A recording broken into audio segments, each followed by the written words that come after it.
Hi, everyone. Welcome to Faith in an Ever Changing World Encouragement and Hope Faith Story. I'm Janet Harley, your host. And oh, it is my pleasure today to have with me Bob Smiley. Now, Bob has been doing stand up comedy for over 20 years. He's toured with bands such as the Newsboys, Third Day, Jeremy Camp, and Mercy Me. He's the author of three kids' books and a podcast for Focus on the Family under the brand name The Adventures of Average Boy. He's also a massive hotel shampoo collector. The jokes come fast at you, but will always be 100% clean for you and your family to enjoy. Welcome, welcome, welcome, Bob.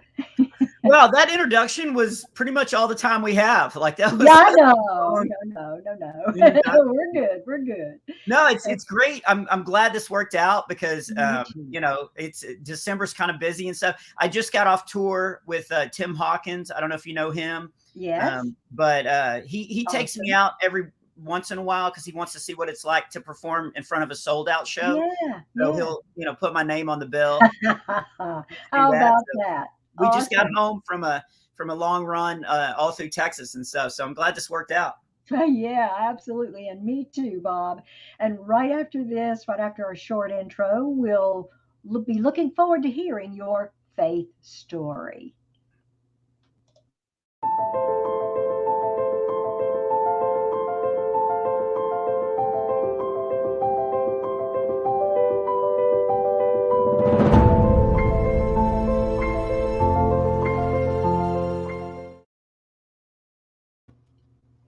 And Bob, if you will, please share with us now your faith story. Well, I actually was very lucky. I grew up in a very loving Christian home. Grew up north of Dallas. I grew up in a town with 281 people in it. So it was, 281 people. yeah, I had 17 in my graduating class. So Wow. I graduated in the top 16 um, of the class, and I had very loving Christian. I mentioned Tim Hawkins. He actually has a great line because everybody has a different faith story, and Yes. sometimes you feel like your story's boring. Yeah. And so Tim's line is, "Man, I wish I was addicted to crack.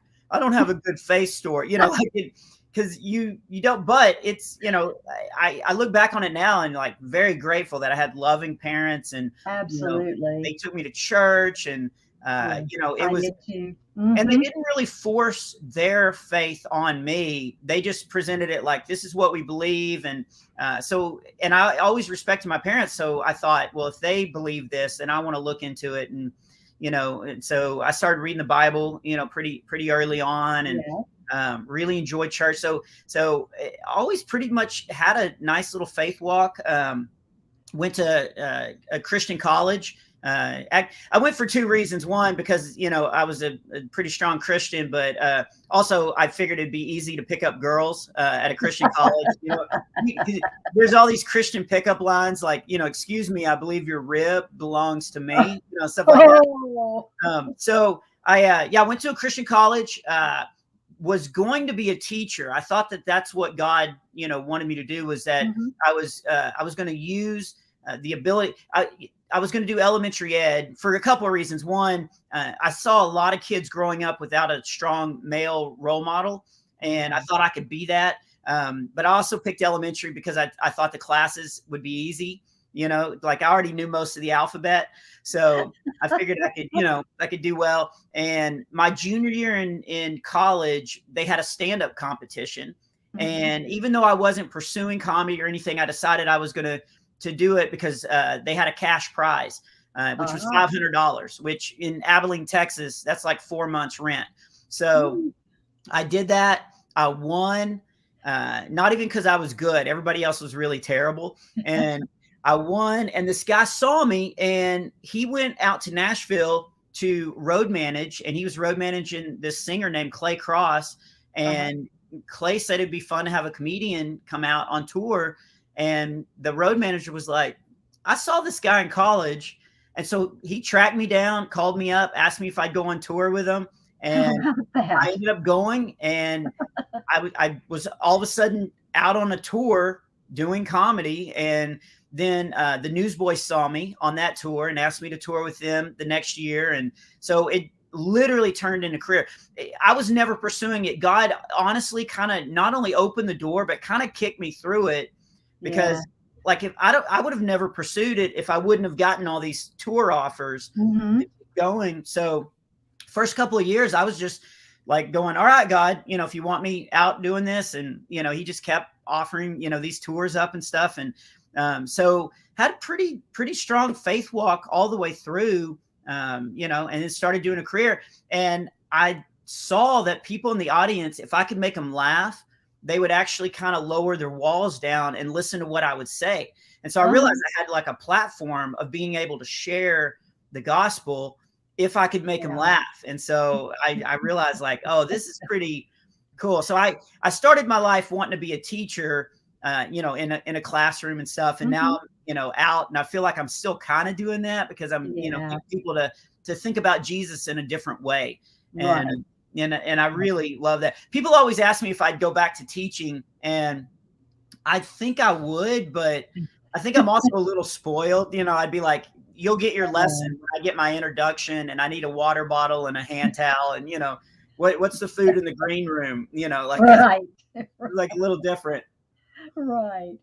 Oh my goodness. But I know though that you have had some things that you've gone through in life, your divorce, and so if you could tell us a little bit about that and about your faith through that. Yeah, you and I were actually talking before we started the live show of how if you're out, trying to bring joy to people, and trying to promote the gospel, especially, it seems you get a target on your back pretty Yeah. quickly. And yeah, so about, man, I think it was like 8 years ago now, or 7 years ago. But yeah, I was married. I was married for almost 18 years. She Mm. met somebody else with way bigger bank accounts. And so she Oh. left, and she's Mm. married to the dude, and is very Yeah. wealthy and happy, I guess, and all that. Right. But yeah, for a while I was a single dad. We had 3 kids and Oh. 3 boys. And so it was a real test of my faith, because I'd been traveling around for 17 years, telling people, standing on stage and actually telling people like, God can get you through anything. He can get you through anything.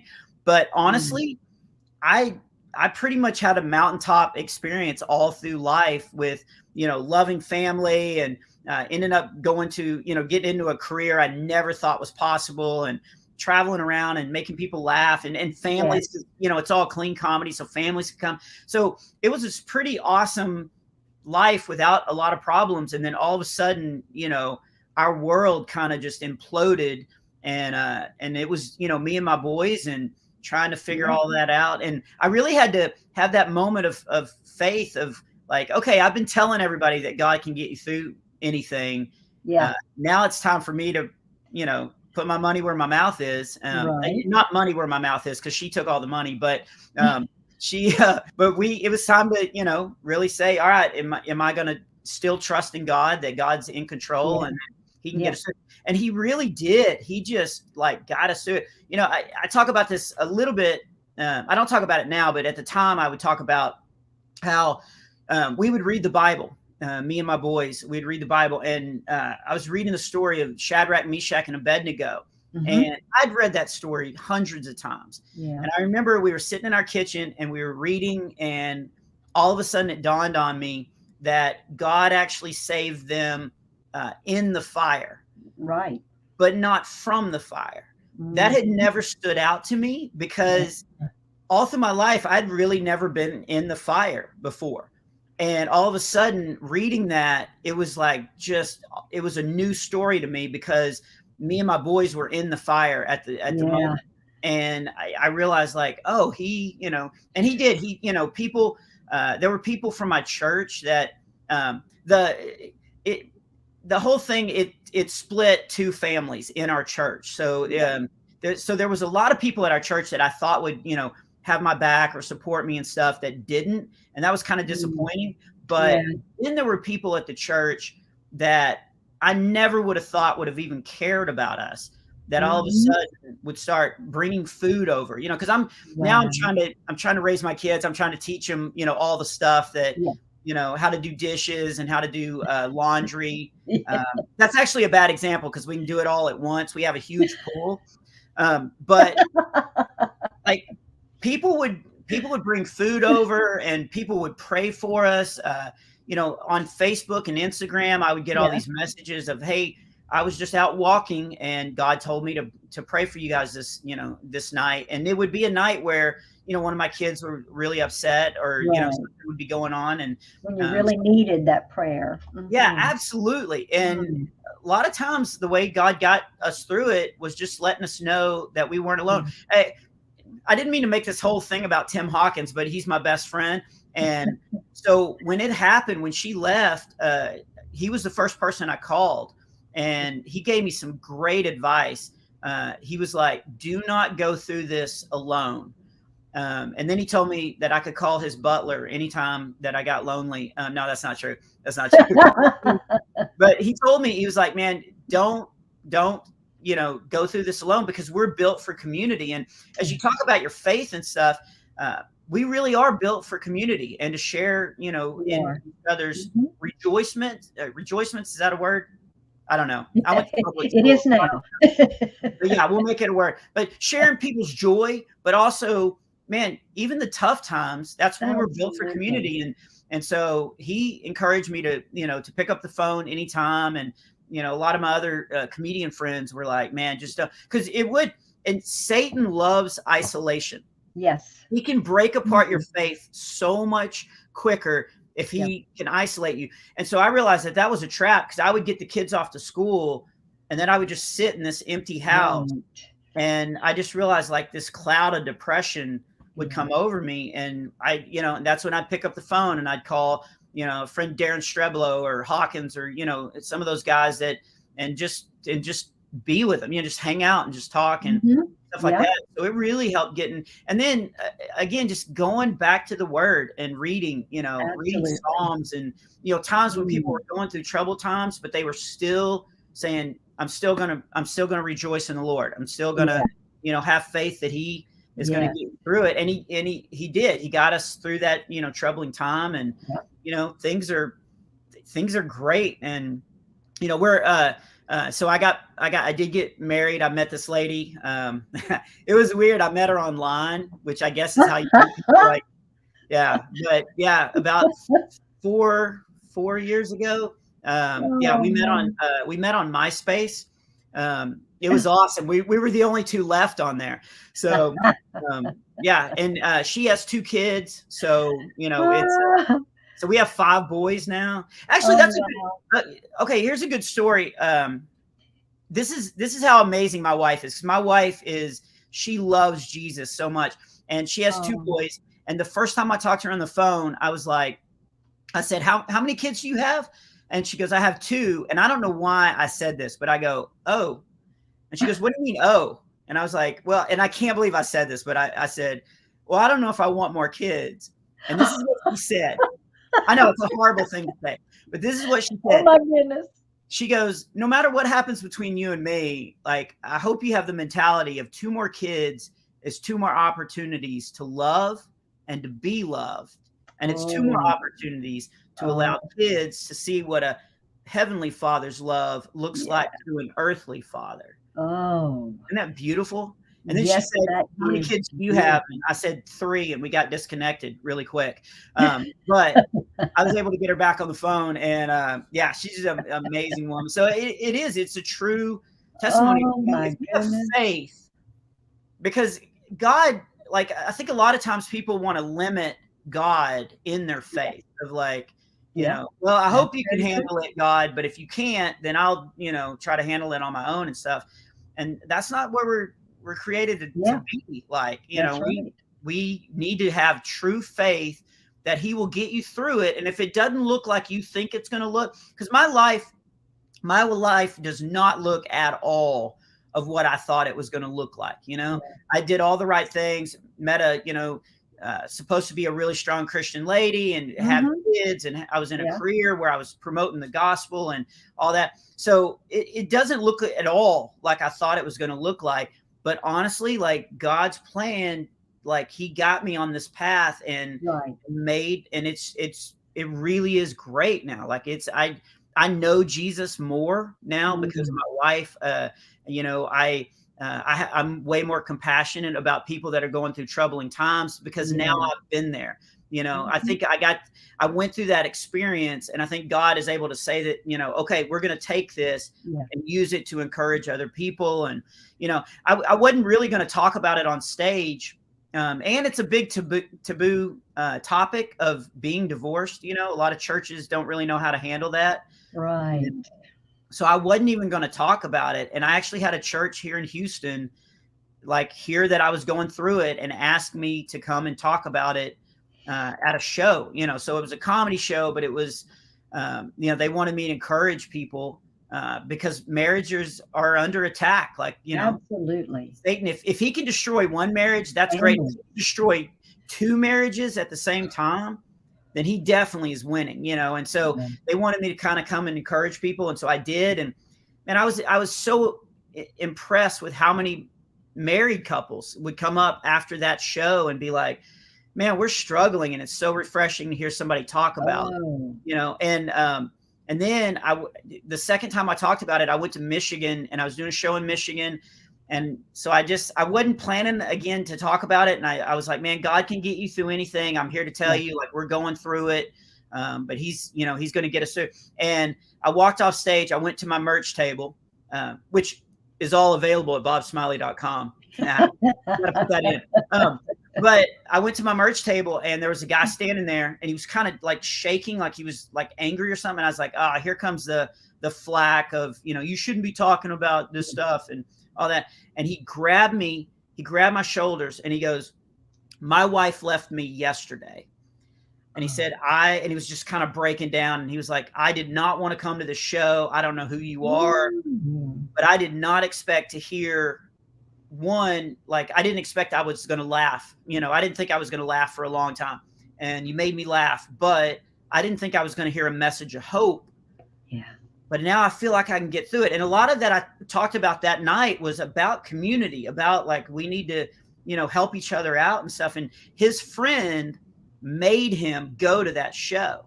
And he was like, I didn't realize, like, I'm not doing this alone. I have a friend that's invested in helping me, you know, get out and stuff. And so you could just see his faith was getting stronger because he was seeing like God was going to walk him through it. Mm-hmm. And, you know, that was kind of my faith walk as well. Is like, for years I've been telling people that God can get you through it, but I never really had to, you know, that tested out. And honestly, like he got us through it. And that's wonderful. And he does. He will walk through the fire with you. Absolutely. Yeah, it says in Malachi, I think it's the only time that God actually kind of challenges us. He says in Malachi, give the full tithe to me and see if I don't open up the floodgates. And I think if you truly like just lay it all out to God and be like, okay, you know, I'm struggling, you know, I'm going through this stuff. I'm giving you praise. I'm giving you, you know, my entire faith is focused on you and stuff. Yeah.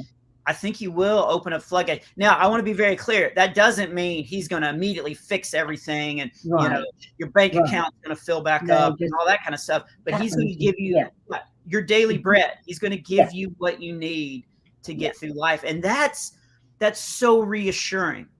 Like, that's so reassuring that you're going to get your daily bread. You're going to get what you need to get through life. It's, you know, it's amazing. Absolutely. It is amazing.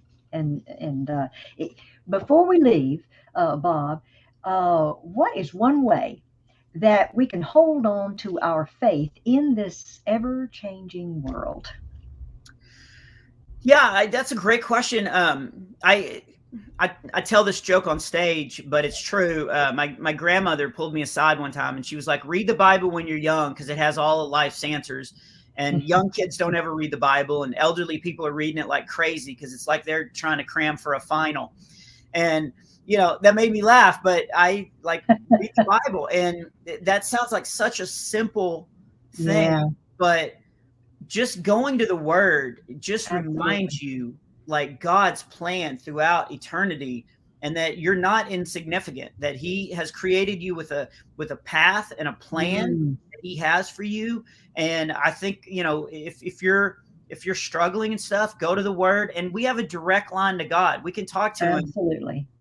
like even when you're going to sleep at night, you can pray to God even until you fall asleep. I used to think that'd make God mad, but you can pray till you fall. Because if I was God, I'd be like, did he just fall asleep? I think a little Charlie horse would wake him up.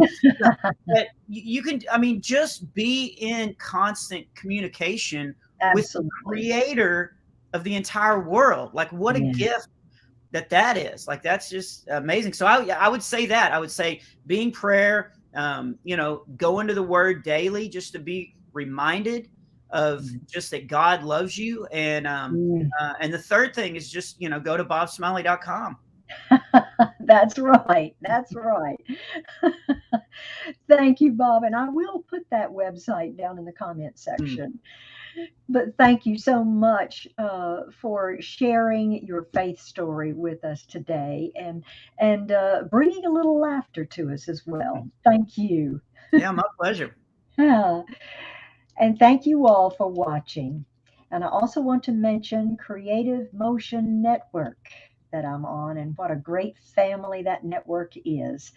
And I want to say hello and thank you for watching as well. Have faith and look up, friends, where our help comes from. Bye. God bless.